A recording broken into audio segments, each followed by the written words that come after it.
Мамо, време е да те запозная с един мой приятел. Здравейте, аз съм господин Калинка. Какъв е този смешник, бе? Мамо, не обиждай господин Калинка, може да те унищожи за секунда. То да ме унищожи, виж го къв е смешник, бе. Пълен олигофрен. Гледай какво нищожество е, бе. Млъкнете, госпожо, не ме ядосвайте. О, много ме е страх, леле, треперя, виж ме.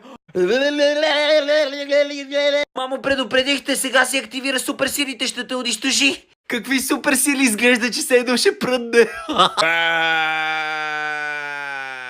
Калинка ти унищожи, мама, остана само косата й. Казах ти 1000 пъти да правиме само добри неща. От тук нататъка само добри дела и неща ще правиме. Чули? Добре, извинявай. Да започнем с първото ни добро дело.